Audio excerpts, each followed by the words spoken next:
إن تنصروا الله ينصركم ويثبت أقدامكم. السلام عليكم ورحمة الله وبركاته.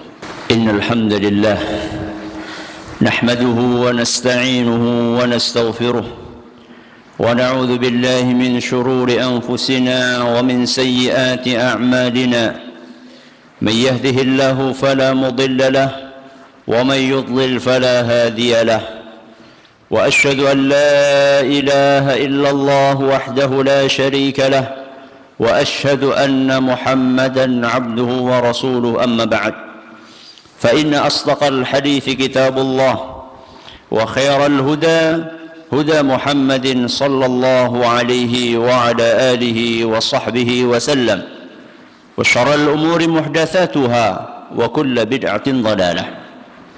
Jamaah Jumat rahimakumullah, marilah kita tingkatkan ketakwaan kita kepada Allah Azza wa Jalla dengan sebenar-benarnya, yaitu dengan mengamalkan apa yang diperintahkan oleh Allah Azza wa Jalla dan oleh Rasulnya sallallahu alaihi wasallam, serta menjauhi apa yang dilarang oleh Allah subhanahu wa ta'ala dan oleh Rasulnya sallallahu alaihi wa ala alihi wa sahbihi wasallam. Jamaah Jumat rahimakumullah, kejadian hari kiamat adalah merupakan kumpulan dari rentetan sekian banyak peristiwa. Setiap penggal episode kejadian tersebut memberikan pelajaran yang sangat berharga bagi umat manusia. Di antara peristiwa dahsyat yang menorehkan pelajaran yang sangat mendalam di hari kiamat adalah kejadian disembelihnya kematian. Sebuah peristiwa yang membangkitkan bulu roma setiap insan dan mengusik tidur nyenyak orang-orang yang beriman. Setelah semua penghuni surga masuk ke dalamnya dan seluruh penghuni tetap neraka menempati tempatnya di neraka Jahannam, Allah subhanahu wa ta'ala mendatangkan kematian. Kematian yang saat itu Allah tampilkan dalam bentuk seekor domba, diletakkannya di sebuah tempat antara surga dan neraka. Dalam sebuah hadis yang dituturkan oleh Abu Sa'id Al-Khudri radhiyallahu anhu, disebutkan bahwa Nabi sallallahu alaihi wasallam bersabda, "Yu'ta bil mauti kahayati kabshin amlah." Pada hari kiamat kelak, kematian akan didatangkan dalam bentuk seekor kambing yang berbulu hitam dan putih. Fayunadi munadin ya ahlal jannah fayashra'ibuna wa yanzurun. Maka seorang penyeru berkata, "Wahai penghuni surga." Maka mereka pun menengok dan melihat ke suara tersebut. Fayaqulu hal ta'rifuna hadha. Penyeru itu bertanya, "Tahukah kalian apa ini?" Fayaquluna na'am hadzal maut. Maka mereka pun menjawab, "Iya, kami tahu itu adalah kematian." Thumma yunadi ya ahlan nar fayashra'ibuna wa yanzurun. Kemudian penyeru itu memanggil penghuni neraka, "Wahai penghuni neraka." Dan mereka semuanya menengok dan melihat. "Hal ta'rifuna hadha?" Tahu enggak kalian apa ini? Fayaquluna na'am hadzal maut. Mereka pun menjawab, "Iya, kami tahu itu adalah kematian." Thumma yudbah. Kemudian kematian itu disembelih. Thumma yaqulu ya ahlal jannati khuludun fala maut wa ya ahlan nari khuludun fala maut. Maka kemudian dikatakan kepada para penghuni surga, "Wahai para penghuni surga, setelah hari ini yang ada adalah kekekalan dan tidak ada lagi kematian. Wahai para penghuni neraka, setelah hari ini yang ada adalah kekekalan tidak ada lagi kematian. Hadis riwayat Bukhari dan Muslim. Kaum muslimin yang kami hormati, dalam hadis lain Nabi kita Muhammad sallallahu alaihi wasallam menggambarkan perasaan para penghuni surga dan perasaan para penghuni neraka ketika mereka dipanggil oleh sang penyeru.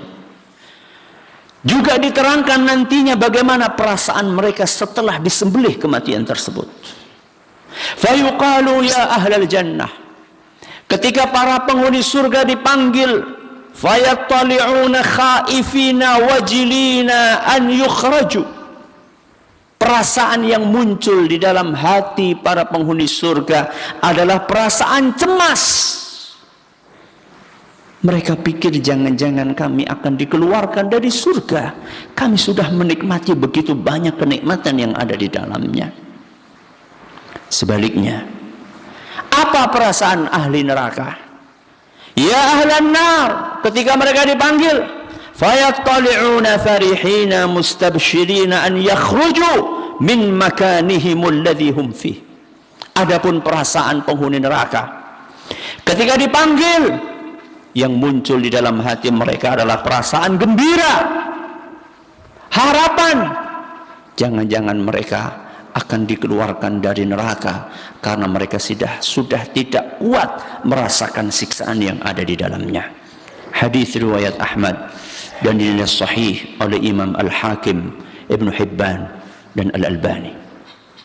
Itu adalah perasaan mereka ketika dipanggil. Bagaimana perasaan mereka setelah tahu bahwa mereka dipanggil untuk menyaksikan disembelihnya kematian? Rasulullah SAW menggambarkannya. Fayazdadu ahlul jannati farahan ila farahihim, wa yazdadu ahlun nari huznan ila huznihim. Perasaan penghuni surga ketika melihat kematian itu disembelih, mereka semakin berbahagia dan memuncak kebahagiaan mereka karena mereka tahu bahwa kenikmatan yang ada di dalam surga akan mereka rasakan kekal abadi. Adapun perasaan penghuni neraka, mereka semakin sedih di atas kesedihan yang sudah mereka rasakan karena mereka tahu setelah ini mereka hanya akan mendapatkan siksaan selama-lamanya. Hadis riwayat Bukhari dan Muslim. Jamaah Jumat rahimakumullah. Begitulah sekelumit kejadian penyembelihan kematian di hari kiamat kelak, di mana peristiwa tersebut merupakan penanda bahwa kematian telah tiada. Kematian telah mati. Tidak ada lagi kematian setelah hari itu. Yang ada adalah dua warna kehidupan yang sangat bertolak belakang. Kehidupan yang pertama adalah kehidupan para penghuni surga yang diliputi dengan segala jenis kenikmatan yang tiada taranya. Adapun kehidupan kedua adalah kehidupan para penghuni neraka yang dikungkung dengan segala bentuk siksa dan azab yang tidak terperikan. Masing-masing akan menjalani kehidupan tersebut tanpa batas akhir alias kekal abadi. Seorang hamba salih pernah berpetuah, i'mal lidunyaka biqadri maqamika fiha wa'mal li akhiratika biqadri baqaika 'alaiha. Bekerjalah untuk duniamu, bekerjalah untuk duniamu sesuai dengan jatah umur yang akan Allah berikan kepadamu, dan beramallah untuk akhiratmu sesuai dengan jatah waktu tinggalmu di akhirat kelak. Aqulu qawli hadza wa astaghfirullah li wa lakum wa li jami'il muslimina wal muslimat fastaghfiruhu innahu huwal ghafurur rahim.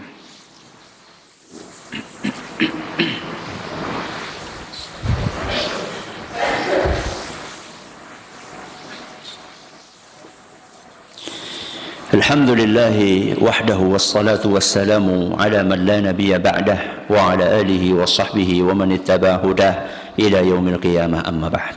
Sidang Jumat yang kami hormati, merenungkan kejadian di atas, kemudian mencermati jalan hidup banyak manusia di muka bumi ini, niscaya akan membuat mata kita terbelalak, terheran-heran. Betapa tidak proporsionalnya bekal kehidupan dunia mereka dibandingkan bekal kehidupan akhirat mereka. Ada di antara manusia yang telah mempersiapkan bekal dunia yang cukup untuk 7 keturunan. Namun bekal akhiratnya boro-boro untuk keturunannya, untuk bekal dirinya sendiri saja tidak cukup. Sudah saatnya kita mengakhiri kelalaian akut tersebut. Telah tiba masanya menyudahi kelengahan parah itu. Mari kita benahi akidah kita. Mari kita perbaiki tauhid kita yang mungkin belum lurus dan belum sempurna. Bahkan mungkin masih terkotori dengan noda-noda syirik, noda-noda bid'ah, dan yang semisal dengannya. Mari kita teruskan, kita tingkatkan pengetahuan agama kita dengan membaca, dengan belajar, dengan mendengar, dengan menelaah Al-Quran dan sunnah Nabi SAW di bawah bimbingan para ulama. Mari kita perbaiki ibadah salat 5 waktu kita yang barangkali masih kerap kita jalankan dengan ditunda-tunda dan masih jauh dari potret kekhusyuan. Mari kita teliti karunia anggota tubuh dan nikmat Allah lain yang diberikan kepada kita. Lebih sering kita gunakan di jalan yang diridhoi oleh Allah Azza wa Jalla, atau justru sebaliknya, mata kita, telinga kita, kaki kita, harta kita, dan segudang nikmat lainnya yang tak terhitung selama ini digunakan untuk apa? Mari kita koreksi sejauh mana kita telah berusaha meningkatkan bakti kita kepada kedua orang tua kita, ayah dan ibu kita yang telah melahirkan, merawat, membesarkan, dan mendidik kita, serta mengorbankan apapun yang mereka miliki untuk kebaikan kita. Mari kita cek kembali sikap amanah kita di dalam mendidik istri dan anak-anak yang telah Allah amanahkan kepada kita. Sudahkah kita memperhatikan sholat mereka, perilaku mereka, tutur kata mereka? Apa gerangan jawaban yang telah kita persiapkan untuk menghadapi pertanyaan-pertanyaan Allah kelak di hari kiamat apabila kita menelantarkan pendidikan agama mereka? Mari kita periksa ulang setiap kata yang keluar dari lisan kita.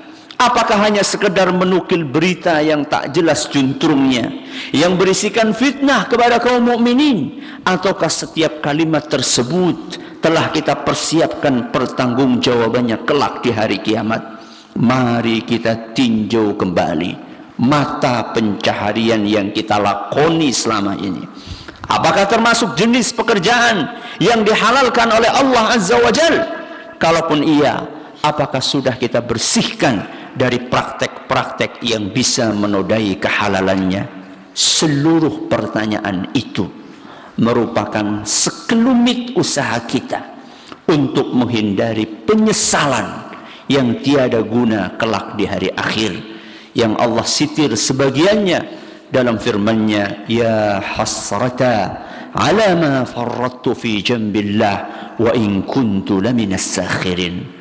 Amat besar penyesalanku atas kelalaianku dalam menunaikan kewajiban terhadap Allah, dan aku sungguh dahulu termasuk orang yang memperolok-olok agama Allah. Al-Quran Surat Az-Zumar ayat 56. Hadza wa sallu wa sallimu rahimakumullah ala as-sadiqil amin kama amarakum bidzalika maulakum rabbul alamin. Faqala subhanahu innallaha wa malaikatahu yusalluna ala an-nabi ya ayyuhalladzina amanu sallu alaihi wa sallimu taslima. Allahumma salli ala Muhammad wa ala ali Muhammad kama sallaita ala Ibrahim wa ala ali Ibrahim innaka Hamidum Majid. Allahumma barik ala Muhammad wa ala ali Muhammad kama باركت على إبراهيم وعلى آل إبراهيم إنك حميد مجيد. ربنا ظلمنا أنفسنا وإن لم تغفر لنا وترحمنا لنكونن من الخاسرين. ربنا اغفر لنا ولإخواننا الذين سبقونا بالإيمان ولا تجعل في قلوبنا غلا للذين آمنوا ربنا إنك رؤوف رحيم. ربنا لا تزغ قلوبنا بعد إذ هديتنا وهب لنا من لدنك رحمة إنك أنت الوهاب. ربنا آتنا في الدنيا حسنة وفي الآخرة حسنة وقنا عذاب النار. وصلى الله على نبينا وسيدنا محمد وعلى آله وصحبه أجمعين، وآخر دعوانا أن الحمد لله رب العالمين. أقم الصلاة.